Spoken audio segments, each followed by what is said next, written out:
ദ്വിജാഹ യഥാ വിദാസിന കുല്യ സരസ്യു സഹസ്രശഃ വിവർത്തനം ശ്രീലപ്രഭാതയ്ക്ക് ജയ. അല്ലോ ബ്രാഹ്മണരെ, അക്ഷയമായ ജലസ്രോതസ്സുകളിൽ നിന്നും പ്രവഹിക്കുന്ന അരുവികളെ പോലെ ഭഗവാന്റെ അവതാരങ്ങൾ അസംഖ്യങ്ങളാണ്. ഹരേ കൃഷ്ണ മാതാജി.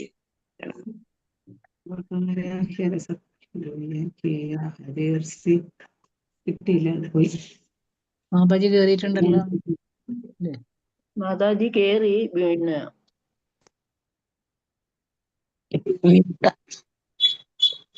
27 ചൊല്ലുന്നു. അതെ മാതാജി ചൊല്ലിക്കോ. കൃഷ്ണ. ഓം നമോ ഭഗവതേ വാസുദേവായ. ശ്ലോകം 27. ഋഷയോ മനവോ ദേവ മനുപുത്ര മഹൗജസ കലാ സർവേ ഹരേരേവ സപ്രജാപതയാ സ്മൃതഃ. വിവർത്തനം ശ്രീയുടെ പ്രഭുവാദിക്ക് ജയ്. സർവ ഋഷിമാരും മനുക്കളും ദേവന്മാരും മനുവംശജരും വിശേഷിച്ചു അതിപ്രബലരായവരെല്ലാം ഭഗവാന്റെ പൂർണ്ണാധികാരമുള്ള പൂർണ്ണാംശങ്ങളോ പൂർണ്ണാംശത്തിന്റെ അംശങ്ങളോ ആകുന്നു. ഇവരിൽ പ്രജാപതിമാരും ഉൾപ്പെടുന്നു. ഹരേ കൃഷ്ണ മാതാജി. ഹരേ കൃഷ്ണ മാതാജി. പ്രണാമ മാതാജി. പ്രണാമം എല്ലാവർക്കും. പ്രണാമം. ഹരേ കൃഷ്ണ. ഹരേ കൃഷ്ണ മാതാജി പ്രണാമം. നമുക്ക് തുടങ്ങാമോ? ഓം നമോ ഭഗവതേ വാസുദേവായ. ഓം നമോ ഭഗവതേ വാസുദേവായ. ഓം നമോ ഭഗവതേ വാസുദേവായ. നാരായണം നമസ്കൃത്യം നരം ചൈവ നരോത്തമം ദേവീം സരസ്വതീം വ്യാസം തതോ ജയമുദീരയേ. നഷ്ടപ്രായേഷു ഭദ്രേഷു നിത്യം ഭാഗവത സേവയാ. ഭഗവതി വിട്ടമശ്ലോകേ ഭക്ത ഭവതി നൈഷ്ഠികീം മൂകന്ധരോരി വാചാലം പങ്കുലംഘയരേഗിരിം ഉത്കൃപാദം ഹം വന്ദേ ശ്രീഗുരും ദീനതാരിണം ശ്രീചൈതന്യമീശ്വരം പരമാനന്ദമാധവം. ഓമജ്ഞാനതിമിരാന്ധസ്യ ജ്ഞാനാഞ്ജനശലാകയ ചക്ഷുരുന്മീലിതം യേന തസ്മൈ ശ്രീഗുരവേ നമഃ. ചൈതന്യമനോഭീഷ്ടം സ്ഥാപിതം യേന ഭൂതലേ സ്വയം രൂപഗദാ മഹ്യം ദദാതി സ്വപദാന്തികം. നമോ ഓം വിഷ്ണുപാദായ കൃഷ്ണപ്രേഷ്ഠായ ഭൂതലേ ശ്രീമതേ ജയപതാക സ്വാമിന്നിധി നാമിനെ നമാചാര്യപാദായ നിരായ കൃപപ്രദായിനി ഗൗരകഥാനാമതായ നഗരഗ്രാമതാരിണി. നമോ ഓം വിഷ്ണുപാദായ കൃഷ്ണപ്രേഷ്ഠായ ഭൂതലേ ശ്രീമതേ ഭക്തിവേദാന്ത സ്വാമിന്നിധി നാമിനെ നമസ്തേ സരസ്വതേ ദേവി ഗൗരവാണി പ്രചാരിണേ നിർവിശേഷ ശൂന്യവാദി പാശ്ചാത്യദേശതാരിണേ. ശ്രീകൃഷ്ണ ചൈതന്യ പ്രഭു നിത്യാനന്ദ ശ്രീ അദ്വൈത ഗദാധര ശ്രീവാസാദി ഗൗരഭക്തവൃന്ദ. ഹരേ കൃഷ്ണ കൃഷ്ണ കൃഷ്ണ ഹരേ ഹരേ. ഹരേ രാമ രാമ രാമ ഹരേ ഹരേ. ഹരേ കൃഷ്ണ കൃഷ്ണ കൃഷ്ണ ഹരേ ഹരേ. ഹരേ രാമ രാമ രാമ ഹരേ ഹരേ. ഹരേ കൃഷ്ണ കൃഷ്ണ ഹരേ ഹരേ. ഹരേ രാമ രാമ രാമ ഹരേ ഹരേ. ഹരേ കൃഷ്ണ. എല്ലാവർക്കും പ്രണാമം. ശ്രീ ശ്രീരാധാ ഗോവിന്ദ മന്ദിർ ഇസ്കോൺ മംഗളാപുരം ഭാഗവതം ക്ലാസ്സിലേക്ക് എല്ലാവർക്കും സ്വാഗതം. ഹരേ കൃഷ്ണ. ഹരേ കൃഷ്ണ മാതാജി. പ്രണാമം. ആഴ്ച കാണാതെ വന്നപ്പോ കുറെ ദിവസമായതുപോലെ അല്ലേ. ഹരേ കൃഷ്ണ. അപ്പൊ നമ്മളിന്ന് 11ാമത്തെ ശ്ലോകം പഠിക്കേണ്ട. ഹരേ കൃഷ്ണ. അതെ മാതാജി, ഇന്ന് 11ാമത്തെ.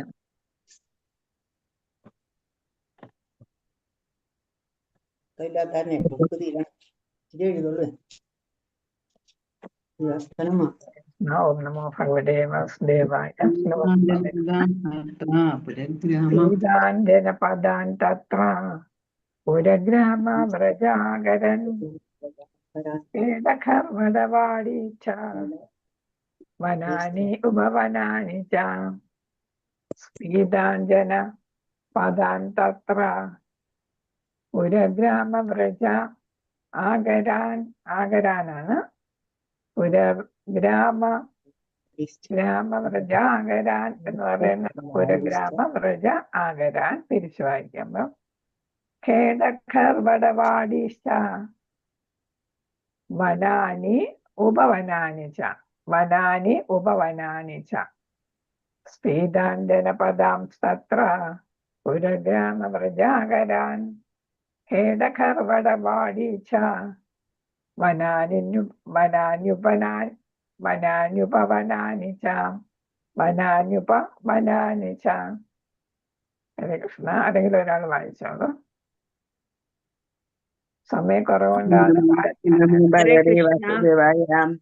ഹരേ കൃഷ്ണ. വേദാന്തപദാംസ്തത്ര പുരഗ്രാമ പ്രജാകരാൻ കേടകർവടവാടിശ വനാനി ഉപവനാനി ച. ഹരേ കൃഷ്ണ മാതാജി. ഹരേ കൃഷ്ണ. എല്ലാവരും നന്നായിട്ട് ചൊല്ലുന്നുണ്ട്. ഹരേ കൃഷ്ണ.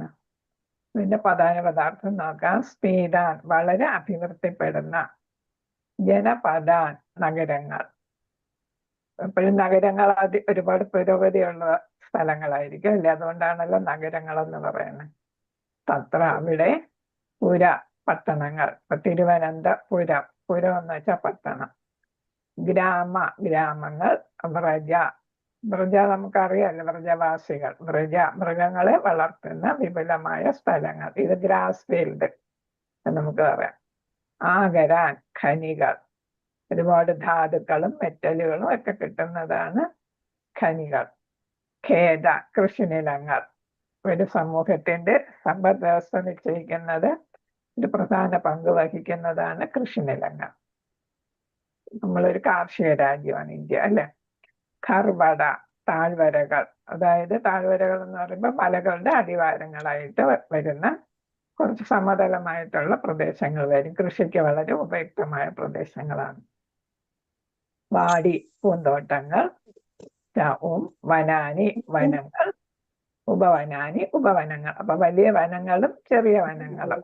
വനങ്ങൾ എന്ന് പറയുന്ന വനസമ്പത്താണ് അല്ലെ, ഒരു രാജ്യത്തിന് മഴ ഉണ്ടാക്കുന്നതും മഴ പെയ്യിക്കുന്നതും. അതേപോലെ ധാരാളം ആയിട്ട് വനസമ്പത്ത് നമുക്ക് കിട്ടും. മൃഗങ്ങളും അതേപോലെ എല്ലാ തരം ജീവികളും അവിടെ കാണും. ഒരുപാട് ധാതുക്കളും അതേപോലുള്ള സാധനങ്ങളും കാണും. സ്പൈസസ്, അങ്ങനെ ഒരുപാട്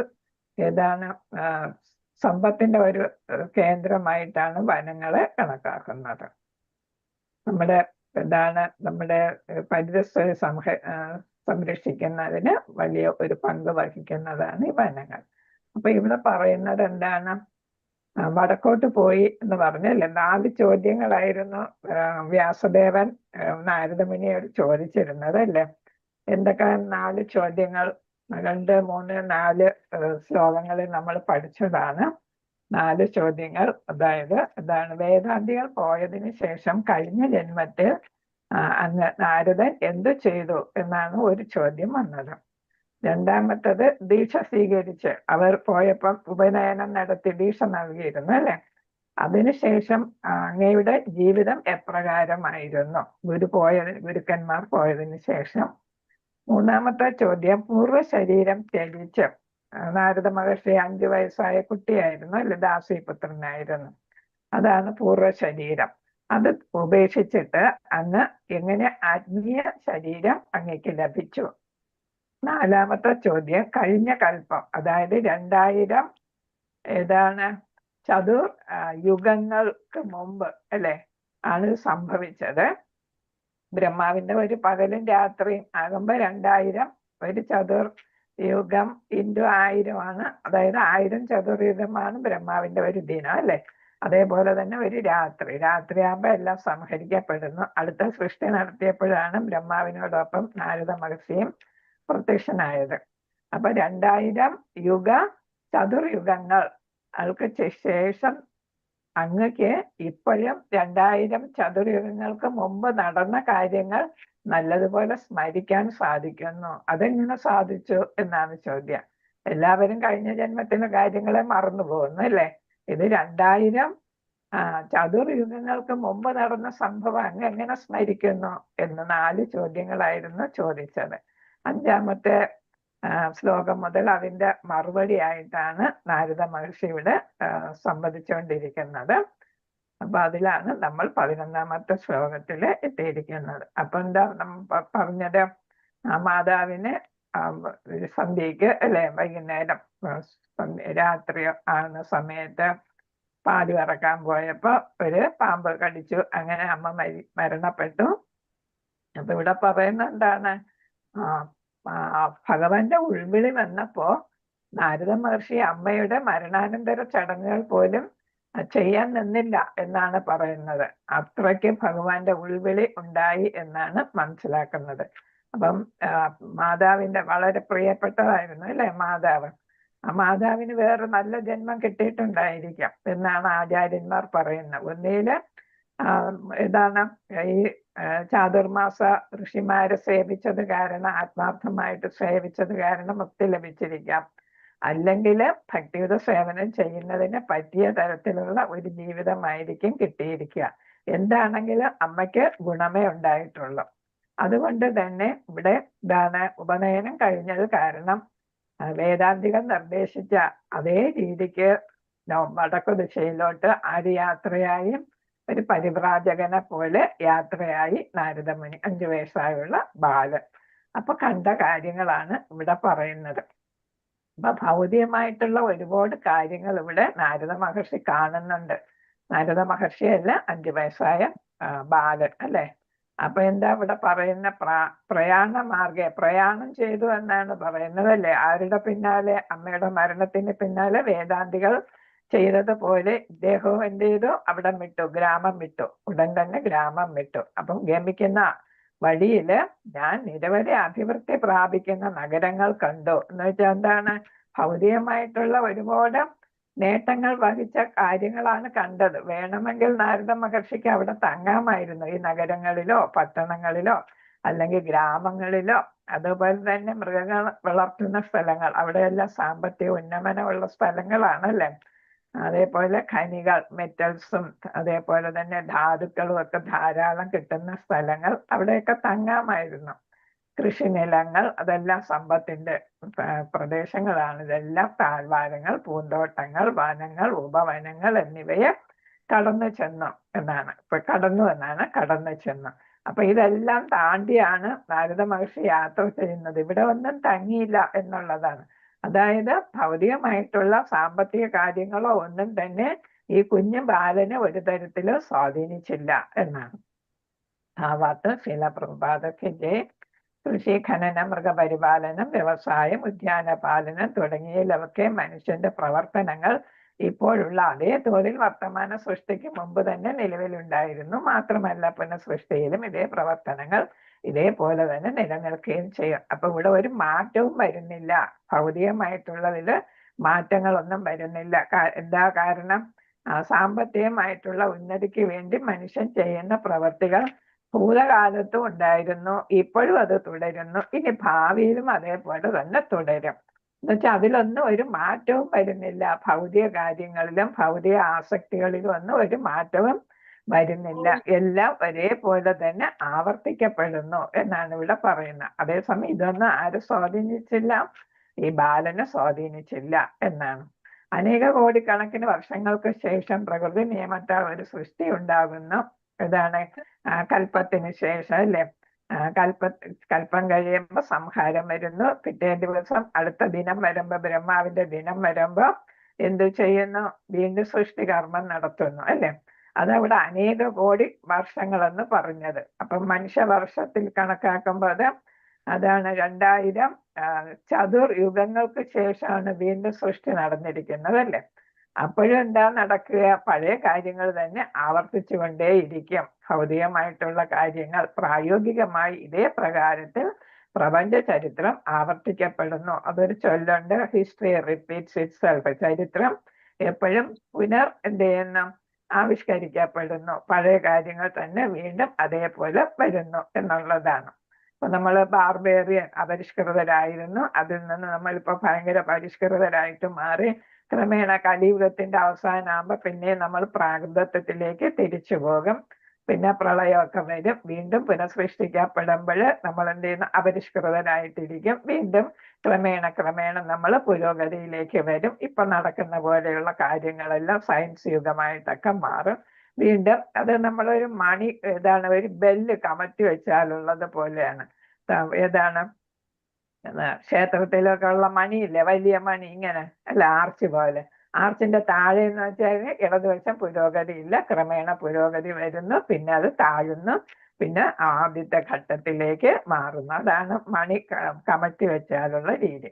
അതേപോലെയാണ് ഇവിടെ എല്ലാം നടക്കുന്നത് എന്നാണ് പറയുന്നത്. ആത്മീയ ജീവിതത്തിൽ പ്രചോദിതനായ ശേഷം ശ്രീ നാരദ മുനി അവിടെ പറയുന്നു, ലൗകികവാദികൾ പുരാവസ്തു ഖനനങ്ങളിൽ സമയം പാഴാക്കുന്നു. കാരണം എന്താണ്? എത്ര പുരോഗതി ഉണ്ടായി എന്നൊക്കെ പഠിക്കാനാണ് ഈ ആർക്കിയോളജിക്കൽ എക്സ്കവേഷൻസ്, ഭൂഖനനമൊക്കെ നടത്തുന്നത്. നടത്തിയാൽ എന്താ കിട്ടുന്നത്? എങ്ങനെയാണ് ഇവല്യൂഷൻ നടന്നത്, നമ്മുടെ സംസ്കാരത്തിന്റെ ഒക്കെ പുരോഗതി എങ്ങനെ ഉണ്ടായി എന്ന് ഘട്ടം ഘട്ടമായിട്ട് അറിയാൻ പറ്റും. അതിലെന്തറിയാനിരിക്കുന്നു എന്നാണ് ഇവിടെ പ്രഭുപാദർ പറയുന്നത്. കാരണം എന്താണ്? ഒന്നുമില്ലായ്മയിൽ നിന്ന് ക്രമേണ ഉയരുന്നു, പിന്നെയും താഴുന്നു, വീണ്ടും ഉയരുന്നു, വീണ്ടും താഴുന്നു. അതില് സമയം വെറുതെ വേസ്റ്റാക്കി കളയുകയാണെന്നാണ് പറയുന്നത്. ആത്മീയ ജീവിതത്തിൽ പ്രചോദിതനായ ശേഷം ശ്രീ നാരദമുനി വെറുമൊരു ബാലകനായിരുന്നിട്ട് പോലും പട്ടണങ്ങളും ഗ്രാമങ്ങളും ഖനികളും വ്യവസായശാലകളും ഒക്കെ കടന്നു ചെന്നുവെങ്കിൽ തന്നെയും സാമ്പത്തിക പുരോഗതിക്കായി ഒറ്റ നിമിഷം പോലും പാഴാക്കിയില്ല. ഇതൊന്നും അദ്ദേഹത്തിന് ഒരു വിധത്തിൽ സ്വാധീനിച്ചില്ല, സാമ്പത്തിക ഉന്നതി ഒന്നും എന്നാണ്. കാരണം എന്താണ്? അദ്ദേഹം തികച്ചും ആത്മീയ തലത്തിൽ എത്തിക്കഴിഞ്ഞു. പുരോഗമനപരമായ ആത്മീയ വിമോചനത്തിലേക്ക് അദ്ദേഹം അവിരാമം തുടർന്നു ചെന്നു എന്നാണ് പറയുന്നത്. അവിരാമം എന്ന് വെച്ചാൽ ഒട്ടും തടസ്സമില്ലാതെ, ഇടതടവില്ലാതെ അദ്ദേഹം പുരോഗമിച്ചുകൊണ്ടേയിരുന്നു ആത്മീയ തലത്തിൽ.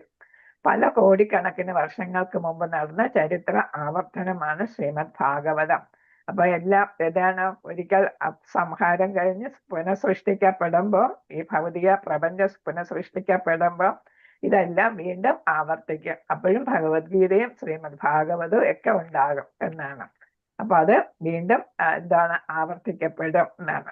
ഇതിനു മുമ്പ് പ്രസ്താവിച്ചിരുന്നത് പോലെ ഈ അതീന്ദ്രിയ സാഹിത്യത്തിൽ ചരിത്രത്തിലെ അതീവ പ്രാധാന്യമുള്ള സംഭവങ്ങളെ മാത്രമേ ശേഖരിച്ച് രേഖപ്പെടുത്തിയിട്ടുള്ളൂ. ഇതൊരു ചരിത്രമാണെന്ന് നമ്മൾ പഠിച്ചു അല്ലെ? രോമഹർഷന്റെ നേതൃത്വത്തിലാണ് ഇതെല്ലാം രചിച്ചത് അല്ലെ എന്ന് പറഞ്ഞു, ചരിത്രമൊക്കെ. അപ്പൊ അതിന്റെയൊക്കെ ചാർജ് കൊടുത്തിരുന്നതെന്ന് പറഞ്ഞു. അപ്പൊ എന്താണ് ചരിത്രം എന്ന് പറയുമ്പോൾ? നടന്ന വസ്തുതകളെ രേഖപ്പെടുത്തുന്ന ഒരു കൃതിയാണ് ചരിത്രം എന്ന് പറയുന്നത്. ഇതൊരു ചരിത്രമാണ് ശ്രീമദ് ഭാഗവതം. അതുകൊണ്ട് ഇതിലും എന്താണ്? ഇത് അതീന്ദ്രിയ സാഹിത്യമാണ്, വെറും ചരിത്രമല്ല, അതീന്ദ്രിയ സാഹിത്യത്തിൽ പെടുന്ന ചരിത്രമാണ്. അതിലെന്താണ്? ഏറ്റവും പ്രധാനപ്പെട്ട സംഭവങ്ങൾ അതെല്ലാം നടന്ന വാസ്തവമായിട്ടുള്ള കാര്യങ്ങളാണ് എന്നാണ്. ദ ഫാക്ട് എന്ന് പറയും, ഫാക്ട്സ്, FACTS, ഫാക്ട്സ്, വസ്തുതകൾ, നടന്ന സംഭവങ്ങൾ മാത്രമേ രേഖപ്പെടുത്തിയിട്ടുള്ളൂ എന്നാണ് ഇവിടെ പറയുന്നത്. ശ്ലോകം 12.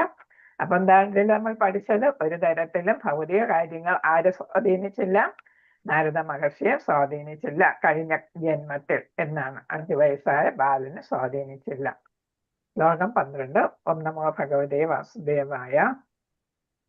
ചിത്രധാതു വിചിത്രാദ്രീൻ ഇവ ഭഗ്ന ഭുജദ്രുമാൻ ജലാശയാൻ ശിവജലാൻ നളിനീസുരസേവിതാഃ ചിത്രസ്വനൈ പത്രരഥൈ വിഭ്രമത്ഭ്രമരശ്രിയഃ ചിത്രധാതു വിചിത്രാദീൻ ഇവ ഭഗ്ന ഭുജദ്രുമാൻ ജലാശയാൻ ശിവജലാൻ നളിനീസുരസേവിതാ ചിത്രസ്വൈന പത്രരഥൈ വിഭ്രമത്ഭ്രമരശ്രിയഃ. അതെങ്ങനെ വായിക്കുന്നേ? വായിച്ചോളൂ. ചിത്രധാതു വിചിത്രാദീൻ ഇഭഭഗ്നാഭുജദ്രുമാൻ ജലാശയാൻ ചീവചലാൻ നളിനീസുരസേവിതാഃ ചിത്രസ്വനൈ പത്രരഥൈ വിഭ്രമദ്ഭ്രമരശ്രിയഃ. ഹരേ കൃഷ്ണ മാതാജി. ഹരേ കൃഷ്ണ. നന്നായിട്ട് വായിച്ചു. പ്രധാന പദാർത്ഥം നോക്കാം. ചിത്രധാതു എന്ന് വെച്ചാൽ ധാതുക്കൾ അല്ലെ? സ്വർണം, വെള്ളി, ചെമ്പ് പോലുള്ള മൂല്യമുള്ള ധാതുക്കൾ. ഇവയൊക്കെ മെറ്റൽസ് ആണ് അല്ലെ? അതെല്ലാം മൂല്യമുള്ള എന്ന് വെച്ചാൽ വിലപിടിപ്പുള്ള കാര്യങ്ങളാണ്. അതൊക്കെ സാമ്പത്തിക ഉന്നമനം കാണിക്കുന്നതാണ്. വിചിത്ര, വൈവിധ്യ സമ്പൂർണമായ, വെറൈറ്റി അല്ലെ? അദ്രീൻ, കുന്നുകളും പർവ്വതങ്ങളും. ഹിമാദ്രി നമ്മൾ പറയുന്നില്ലേ? അദ്രി അല്ലെ? മല.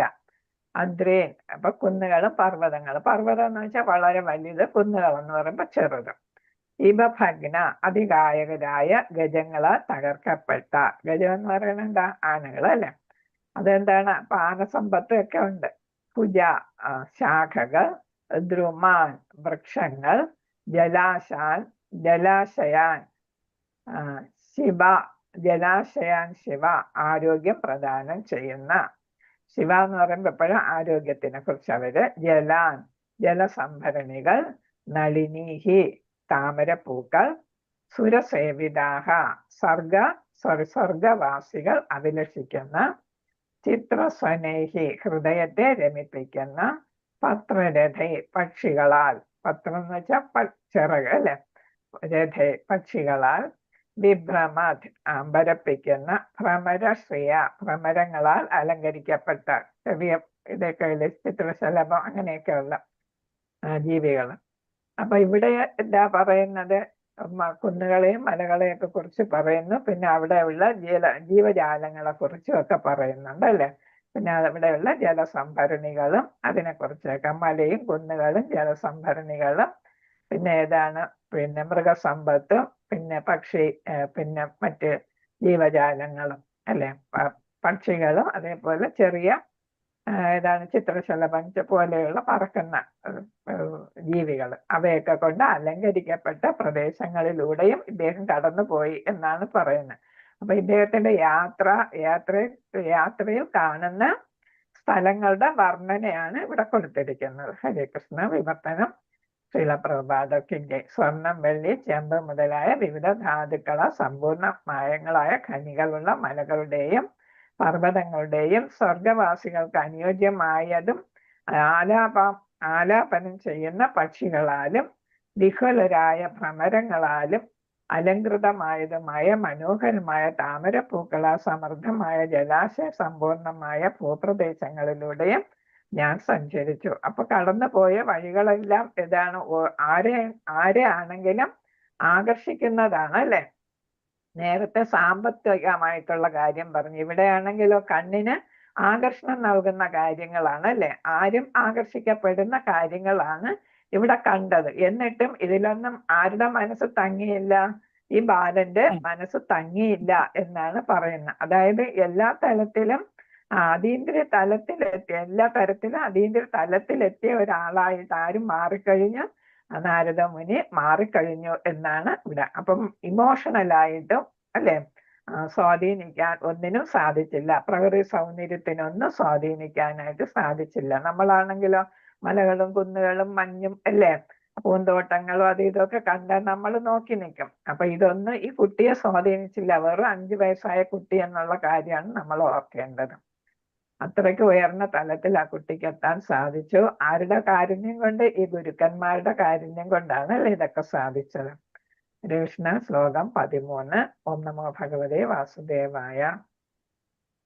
നളവേണു ശരസ്തൻവ കുശകീജഗഹ്വരം ഏകയേവാദിയാതോഹം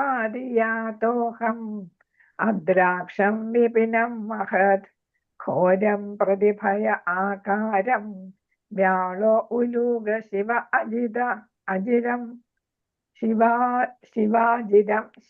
അജിരം. ഒന്നുകൂടെ വായിക്കാം. നളവേണു ശരതൻവ കുശകീജക ഗഹ്വരം ഏക ഏവാദിയാദോഹം അദ്രാക്ഷം വിപിനം മഹത് ഘോരം പ്രതിഭയ ആകാരം വ്യാളോലൂക ശിവാജിതം.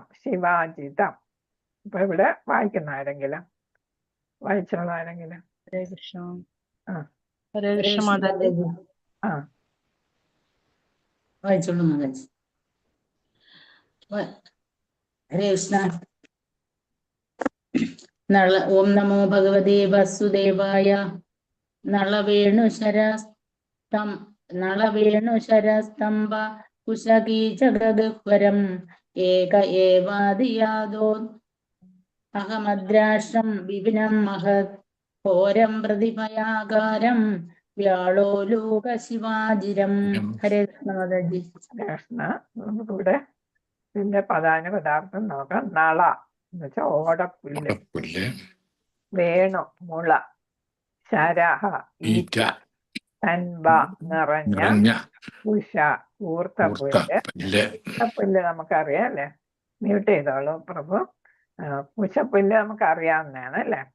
കീചക കാട്ടുചെടികൾ, കീചകൻ നമ്മൾ കേട്ടിട്ടുള്ളതാണ് അല്ലെ, കീചക കാട്ടുചെടികൾ, ഗഹ്വരം ഗുഹകൾ, ഏകഹ ഏകനായി, ഏവ മാത്രം, അതിയാതഹ സഞ്ചരിക്കാൻ പ്രയാസമുള്ള, അഹം ഞാൻ, അദ്രാക്ഷം സന്ദർശിച്ചു, വിപിനം കൊടും വനങ്ങൾ, ഹരേ കൃഷ്ണ, മഹത് മഹത്തായ, ഘോരം വിജയലക്ഷ്മിയുടെ മിനിറ്റ് ചെയ്തോളൂ, ഭയാനകമായ, പ്രതിഭയ ആകാരം, ആപ്തകരമായി, വ്യാള, സർപ്പങ്ങൾ, ഉലൂക, മൂങ്ങകൾ, ശിവ, കുറുക്കന്മാർ, അജിരം, വിഹാര കേന്ദ്രങ്ങൾ. അപ്പൊ ഇവിടെ പറയുന്നത് ഈ കുട്ടി കടന്നു പോയ പ്രദേശങ്ങളൊക്കെ എന്ത് തന്നെയാണ്, എന്താണ്?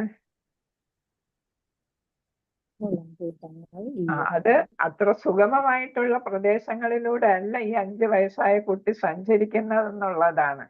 എന്നിട്ട് ഒരു ഭയവും ഇല്ലാതെ ഈ പ്രദേശങ്ങളിലൂടെ കടന്നു പോകാനായിട്ട് സാധിച്ചു. കൊടും വനം, ആരെയും ഭീതിപ്പെടുത്തുന്നതാണ് കൊടും വനം അല്ലെ, നമുക്ക് പോലും പറ്റുന്നതല്ല, വലുതായ ആളുകൾക്ക് പോലും. പിന്നെ ഏതാണ്, വലിയ വലിയ ഗുഹകൾ കാണുന്നു, വലിയ കാട്ടുചെടികളാണ്, കൂർത്ത പുല്ലുകളാണ് അല്ലെ, മുള എന്ന് പറയുന്ന പാമ്പിന്റെ ഒക്കെ ഒരു കേന്ദ്രമായിരിക്കും അല്ലെ, ഈറ്റ ചെടി. പിന്നെ ഏതാണ്, കൊടും വനങ്ങള്, പിന്നെ ഭയാനകമായ, ആപത്തുണ്ടാക്കുന്നതാണ്. അവിടെ എന്തൊക്കെയുണ്ട്, സർപ്പങ്ങളുണ്ട്, മൂങ്ങകളുണ്ട്, കുറുക്കന്മാരുണ്ട്. ഇവരുടെ എല്ലാം വിഹാര കേന്ദ്രങ്ങളാണ് ഈ കടന്നുപോയ വഴികളെല്ലാം. എന്നിട്ടും ഭഗവാനിൽ വിശ്വാസം ഉള്ളത് കൊണ്ടും ഗുരുവിന്റെ കൃപയുള്ളത് കൊണ്ടും ഗുരുക്കന്മാരുടെ കൃപയുള്ളത് കൊണ്ടും ഒട്ടും തന്നെ ഭയമില്ലാതെ ഈ കുട്ടിക്ക് മുന്നോട്ട് നീങ്ങാനായിട്ട് സാധിച്ചു. ഇവിടെ എന്ത് ഉദ്ദേശത്തിലാ പോകുന്നത്? ഭഗവാനെ ദർശിക്കണം എന്നുള്ള ഉദ്ദേശത്തിലാണ്. അതേപോലെ തന്നെ കഴിയുന്നത്ര മനസ്സിലാക്കിയ കാര്യം പകർന്നു കൊടുക്കുകയും വേണം. അപ്പൊ അതിനു വേണ്ടിയിട്ടാണ് അദ്ദേഹം എന്ത് ചെയ്യുന്നത്, ഈ പേടിപ്പെടുത്തുന്ന പ്രദേശങ്ങളിലൂടെയൊക്കെ ഏകനായി കടന്നു പോയത് എന്നാണ് ഇവിടെ പറയുന്നത്. അപ്പൊ അവിടെ ഭയപ്പാടൊട്ടും ഉണ്ടായില്ല. ഭയമുണ്ടാകുന്ന പ്രദേശങ്ങളായിട്ട് പോലും കുട്ടി പിന്തിരിഞ്ഞില്ല. ആദ്യം ഭൗതിക പ്രകൃതിയെ കുറിച്ച് പറഞ്ഞു, സമ്പത്തിനെ കുറിച്ച് പറഞ്ഞു അല്ലെ, അപ്പൊ അതിലൊന്നും പെട്ടില്ല. ഇപ്പൊ എന്താണ്, ഒട്ടും തന്നെ മുന്നോട്ട് പോകാൻ സാധാരണക്കാർക്ക് സാധിക്കാത്ത പ്രദേശങ്ങളിലൂടെ നിർഭയനായി കടന്നു പോകാൻ ഈ കുട്ടിക്ക് സാധിച്ചു. വിവർത്തനം ഭാവാർത്ഥം ശിലപ്രഭാതം.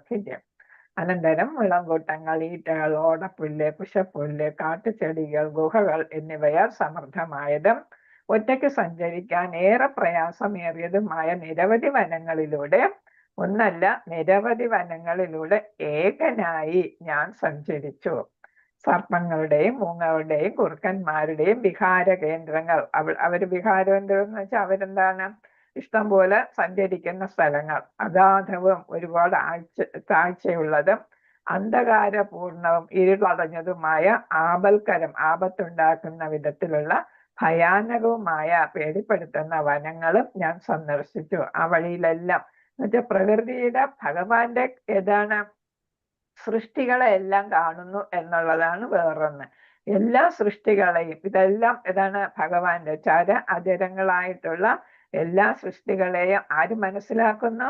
ഈ കുട്ടി മനസ്സിലാക്കുന്നു. ഭഗവാനെ പ്രാപിക്കാനായിട്ട് പോകുന്ന കുട്ടി ഭഗവാന്റെ എല്ലാ സൃഷ്ടികളുമായിട്ട് പരിചയപ്പെടണം അല്ലെ, അതിനും കൂടെ ഈ കുട്ടി ശ്രമിച്ചു എന്നാണ്. ഭാവാർത്ഥം ശിലപ്രഭാതക്ക് ജയ്.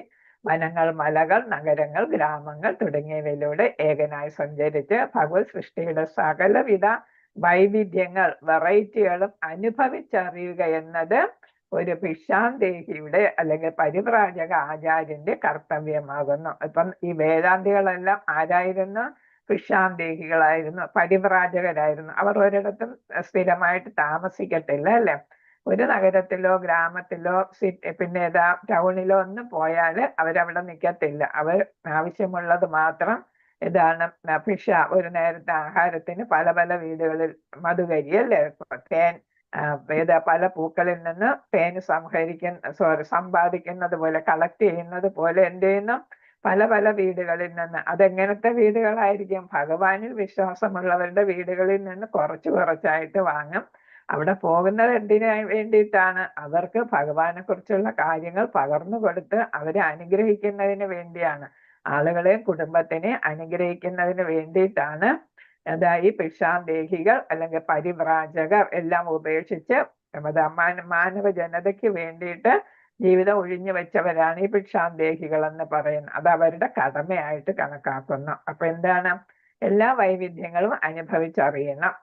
ഇത് ഭഗവാനിലുള്ള വിശ്വാസവും മനോധൈര്യവും ആർജിക്കുവാനും ആ പ്രദേശങ്ങളിലെ നിവാസികളെ ഭഗവത് സന്ദേശത്താൽ പ്രബുദ്ധരാക്കാനും സഹായിക്കുന്നു.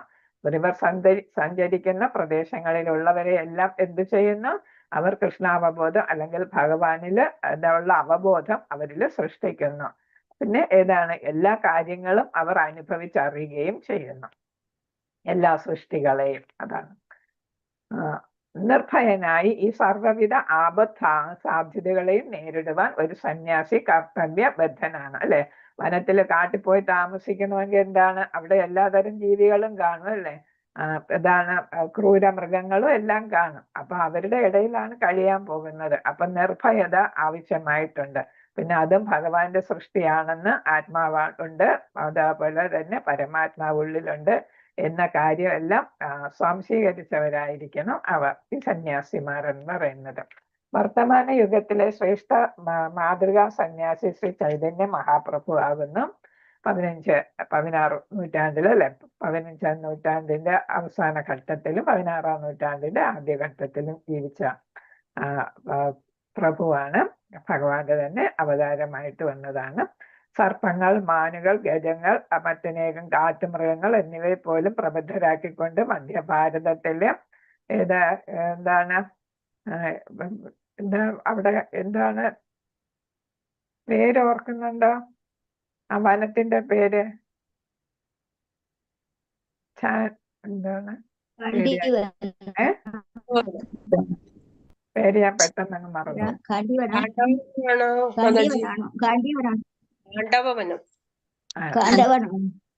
അല്ല, ജാ വരുന്നൊരു ഞാൻ ഓർക്കുമ്പോ പറയാം, ഞാൻ ഓർക്കുമ്പോ പെട്ടെന്ന് മറന്നു. മറ്റനേകം കാട്ടുമൃഗങ്ങൾ, ഗജങ്ങൾ, മാനുകൾ എന്നിവയെ പോലും പ്രബുദ്ധരായ. അപ്പൊ അത് പറയുന്നത് സങ്കീർത്തനം ചെയ്തുകൊണ്ട് ഈ മധ്യപ്രദേശത്തിലെ ഉൾവനത്തിലൂടെ പോയപ്പോ അവിടുത്തെ ഈ കാട്ടുമൃഗങ്ങളെല്ലാം എന്ത് ചെയ്തു? മനുഷ്യനെ തന്നെ പിടിച്ചു വിഴുങ്ങുന്ന, കടിച്ചു തിന്നുന്ന മൃഗങ്ങളാണ്. അപ്പൊ അവയും എല്ലാം എന്ത് ചെയ്തു? മഹാപ്രഭുവിന്റെ കൂടെ അതേപോലെ മറ്റു പ്രഭുക്കന്മാരുടെ കൂടെ എന്ത് ചെയ്തു? ഡാൻസ് ചെയ്ത് വന്നു എന്നാണ് പറയുന്നത്. അതിന്റെ പടമൊക്കെ കൊടുത്തിട്ടുണ്ട് പല ബുക്കുകളിലൊക്കെ. അപ്പൊ എന്താണ്, അപ്പൊ അവരെ പോലും മാറ്റിയെടുക്കാനായിട്ട്, മൃഗങ്ങളെ പോലും മാറ്റിയെടുക്കാനായിട്ട് ആർക്ക് സാധിച്ചു? ചൈതന്യ മഹാപ്രഭുവിന് സാധിച്ചു എന്നാണ്. ഈ കലിയുഗത്തിൽ സന്യാസം സാധാരണ ജനങ്ങൾക്ക് നിരുദ്ധമാണ്. നമ്മളൊന്നും സന്യസിക്കാൻ പോകണ്ട. കാരണം എന്താണ്, അതിന് യോജിച്ച ഒരു ജീവിത രീതിയല്ല ഈ കലിയുഗത്തിൽ ഉള്ളത് എന്നതുകൊണ്ട് തന്നെ പിന്നെ ഏത് ആശ്രമ വ്യവസ്ഥയിലാണെങ്കിലും അവരവരുടെ കർത്തവ്യങ്ങൾ ഭഗവാന് സമർപ്പിതമായി ചെയ്യുക എന്നതാണ് ഉദ്ദേശിക്കുന്നത്. പ്രശസ്തിക്ക് വേണ്ടി തന്റെ വസ്ത്രം മാറുന്ന ഒരാൾ യഥാർത്ഥ ഉത്തമ സന്യാസിയിൽ നിന്നും വ്യത്യസ്തനാണ്. പരിപൂർണമായി സാമൂഹ്യ സംസർഗത്തിന് വിരാമം കുറിക്കുമെന്നും ഭഗവത് സേവനത്തിനായി മാത്രം ജീവിതം സമർപ്പിക്കുമെന്നും ഒരുവൻ ശപഥമെടുക്കേണ്ടത്. അപ്പൊ വസ്ത്രം മാത്രം ഏതാണ്, സന്യാസി വേഷം മാത്രം ധരിക്കേണ്ട ആവശ്യമില്ല. പകരം എന്താണ്, സന്യാസി വേഷം ധരിച്ചില്ലെങ്കിൽ തന്നെ നമുക്ക് എന്ത് ചെയ്യാം? ഗാർഹസ്ഥ്യ ജീവിതത്തിൽ ഇരുന്നു കൊണ്ട് തന്നെ നമുക്ക് എന്ത് സാധിക്കാം? ജീവിതം ഭഗവാന് സമർപ്പിച്ച് നമ്മുടെ കർത്തവ്യങ്ങൾ നിറവേറ്റി നമുക്ക് ഭക്തിയുത സേവനം ചെയ്ത് ഭഗവാനിൽ എത്താനായിട്ട് സാധിക്കും.